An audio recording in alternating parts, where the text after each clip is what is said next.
안녕하세요. 직장인 투자자 A입니다. 간밤에 비트코인 급락에 놀라신 분들이 많이 계실 텐데요. 그래서 제가 오후 일정이 있지만 급하게 부랴부랴 지금 시황을 잠깐 객관적으로 돌아보는 영상을 만들어 봤습니다. 지금 비트코인의 시황을 보기 위해서는 달러 차트와 함께 봐야 될 텐데요. 왼쪽이 업비트의 원화 차트, 오른쪽이 코인베이스의 US 달러 기준 차트입니다. 일단 저번 영상에서도 지속적으로 언급드렸다시피 지금 두 차트 사이의 모양이 굉장히 다릅니다. 일단 전 고점의 지지선을 기준으로 이렇게 선을 그어보면요. 이 선 대비 원화 차트는 혼자서 계속해서 올라서 전 고점을 돌파했던 모습이죠. 하지만 달러 차트는 전 고점은커녕 그의 절반밖에 안 되는 이 정도 수준까지밖에 오르지 않았습니다. 하지만 급락은 같이 맞은 거죠.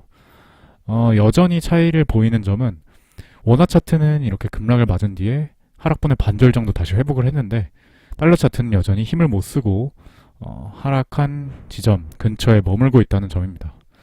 그러면서 김치 프리미엄은 14% 이상까지 지금 상승했죠. 어제도 12%를 넘어서 13%를 기록하면서 역대급이다라는 얘기가 나왔었는데 결국은 이렇게 하락 후의 반등도 정도가 굉장히 차이가 나면서 김치 프리미엄은 더욱더 상승했습니다. 이 상황을 객관적으로 보자면 일단 김치 프리미엄이 크기 때문에 원화로 거래하는 우리나라의 투자자들 같은 경우에 조금 더 리스키해진 점이 맞고요. 어, 하지만 제가 어제 이 반등이 나올 만한 지점에서 이렇게 빨간 선을 그어놨었는데 딱 정확히 이 전고점인 이 7,159만 원에서 반등이 나와준 모습입니다. 그런데 사실 전 세계적으로 원화보다는 달러 차트 기준의 거래량이 더 많을 것이기 때문에 달러 차트도 한번 봐야 됩니다. 달러 차트 같은 경우엔 이렇게 저항선을 그렸을 때 저번에 이 저항선 부근에서 계속해서 반등이 나오고 상승했던 모습인데요. 이번에도 이러한 선은 깨지 않는 모습이고 반등이 나온 지점을 살펴보면 대략적으로 거래량이 많았던 이 55,000, 56,000대에서 일단 반등은 나온 모습입니다. 하지만 이 차트 모양으로만 봤을 때는 추가 하락이 나올 수 있겠다는 생각이 들고요. 나온다면 대략 뭐 이런 방향으로도 한 번 더 하락이 나올 수 있지 않을까 싶습니다. 수평선 기준으로 보면 제 생각엔 53,000불까지도 충분히 갈 수 있을 것 같고요. 여기선 한번 반등이 나와주지 않을까. 뭐 더 급락을 해버리면 이쪽 5만 불대까지도 열어는 놔야겠습니다. 그렇게 되면 적어도 5만 불대에서 한번 반등이 나올 것 같은데요. 전고점 대비 6만 불 대비 5만 불이니까 만 불 빠진 약 15% 정도 비트가 하락을 할 거고 그렇게 되면 알트들도 30% 이상씩 한 거의 50% 가까이 떨어지는 알트들도 있을 겁니다.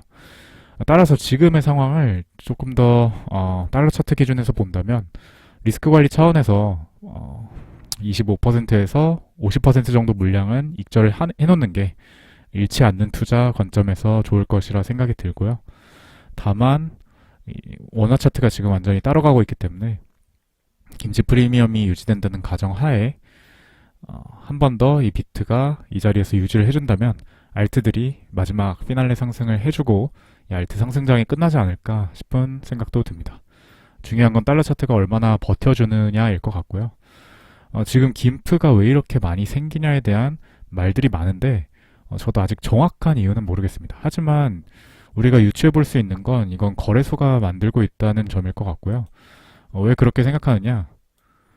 이 김치 프리미엄 보시면 서로 다른 코인들임에도 프리미엄이 거의 똑같습니다. 이거는 현실적으로 개입이 없다면 말이 안 되는 거죠. 따라서 거래소가 인위적으로 이렇게 김치 프리미엄을 조정하고 있다라고 추측을 합리적으로 할 수 있겠고요. 그 이유가 뭔지, 목적이 뭔지 아직 정확하게 모르겠습니다. 알게 되면 공유 드리도록 할 텐데요. 어쨌든 우리가 유추해 볼 수 있는 건 이유가 어찌됐든 한국의 거래소들은 이 프리미엄을 유지하고 싶어 한다는 거죠. 제가 그냥 가볍게 추측을 해보자면 지금 김치 알트들이 상승장을 맞았었죠. 좀 이따 말씀드리겠지만 알트코인들은 아직도 상승할 여력이 많이 보이는 차트의 모습입니다. 그래서 이 김치 알트코인들의 상승장을 만들어주기 위해서 특히 내년에 규제가 들어오기 때문에 그 전에 마지막 한번 펌핑으로 해먹을 거 해먹자, 요런 느낌에서 일부러 김치 프리미엄을 유지시키면서라도 펌핑장을 의도적으로 만들어내는 거 아닌가라는 음모론적인 생각이 조금 들었습니다. 물론 사실 무근이고요. 제 개인적인 생각일 뿐입니다. 어찌됐든 이러한 김치 프리미엄이 유지만 된다면 알트 상승장은 다음 주 중에 한 번 더 올 수도 있을 것 같고요. 자, 제 계좌 한번 보시면 제가 지난 방송에서 보유하고 있던 물량 하나도 안 팔고 그대로 다 홀딩하고 있습니다. 그때 당시에 총 평가손익이 900만원 정도 됐었죠. 앞자리가 15로 바뀌었네요. 오늘 아침에 14까지 갔었거든요. 사실 어제 밤에는 자기 전에 2100 정도까지 갔었습니다. 그러니까 2100에서 14까지 떨어진 거죠. 거의 3분의 1, 30%가 떨어졌었습니다. 저번 조정 때도 그랬었죠. 900이었다가 400까지 갔으니 거의 절반 가까이 떨어졌었는데요. 이번에도 역시 총평가손익이 그렇게 많이 변동을 하고 있습니다. 그럼에도 저는 일단 오늘 아침엔 패닉셀은 하지 않았습니다. 그 이유는 일단 일어나서 꽤 많이 하락해 있음을 발견했는데요. 비트코인부터 확인을 했고 비트코인이 아까 말씀드린 것처럼 정확히 반등을 예상한 지점에서 반등이 나왔기 때문에, 그리고 아까 말씀드렸던 달러 차트의 경우에도 달러 차트는 솔직히 불안합니다만 원화 차트가 이렇게 반등이 나왔다는 점에서 일단은 홀딩했습니다. 손절을 하더라도 또는 익절을 하더라도 이렇게 반등이 나온 다음에 하는 게 정석이겠죠. 오늘 아침에 어쩌면 패닉셀을 하신 분들이 계실지도 모르겠어요. 이제 알트를 볼 건데요. 알트들은 굉장히 고점 대비 많이 하락한 것들이 있었죠. 특히 최근에 상승폭이 컸던 코인들은 굉장히 많이 하락한 모습입니다. LBRY 크레딧도 그렇죠. 600에서 400까지 갔으니 30%가 하락한 겁니다.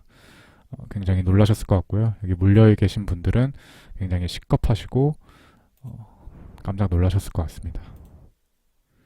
비트코인 캐시의 ABC도 마찬가지네요. 고점이 48,000, 49,000원이었는데 36,000원까지 떨어졌으니 거의 25% 떨어진 겁니다.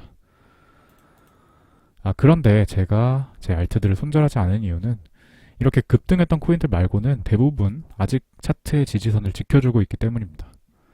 제가 가지고 있는 코인들 한번 볼게요. 시빅, 제가 가장 많은 비중을 투입했었죠. 이 평가손익도 70%까지 갔었는데 지금 다시 47%네요.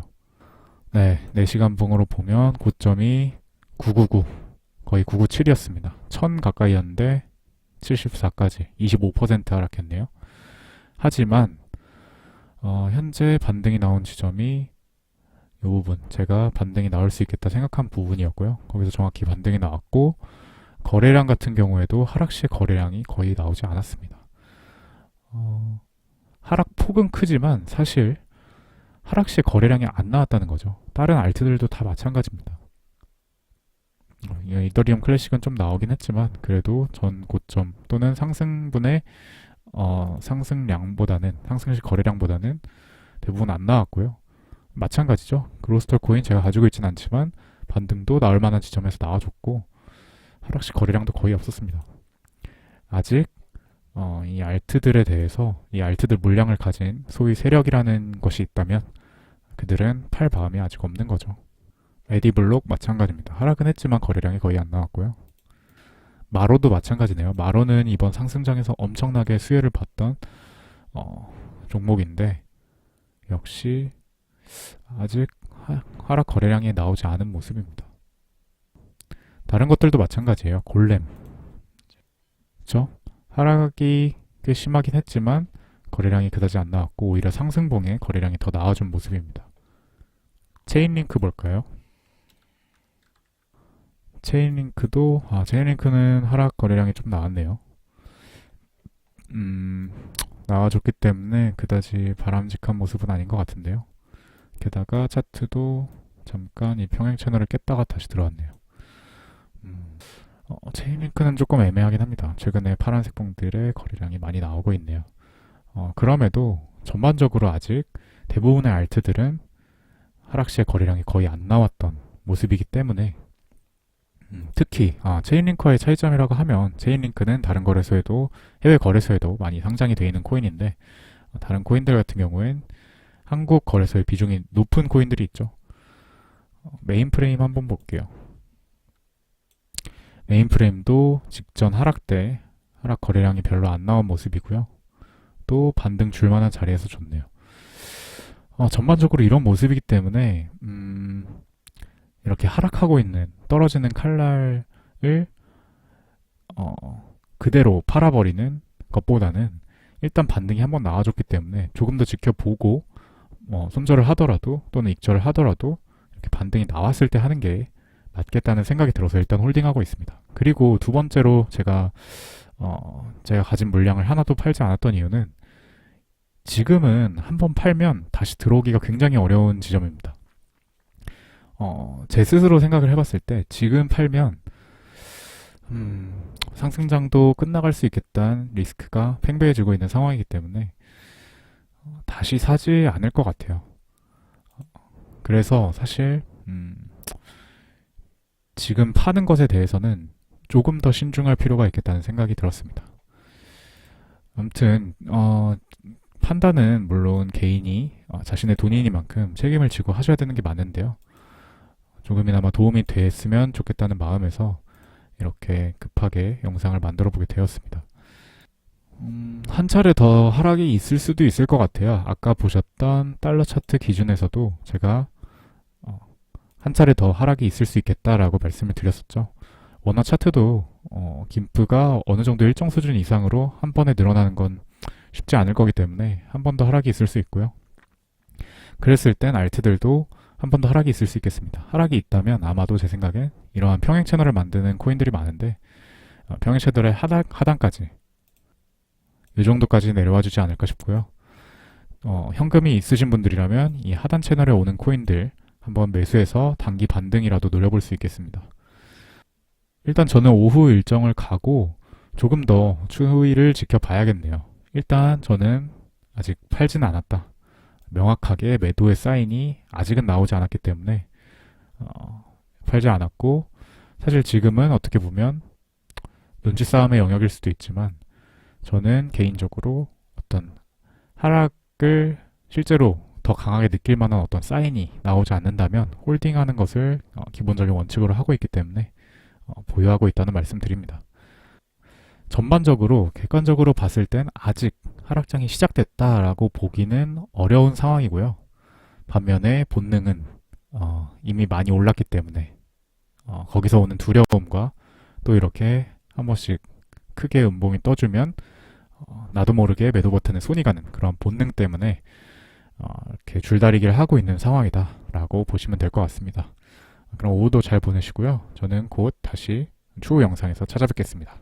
지금까지 직장인 투자자 A였습니다.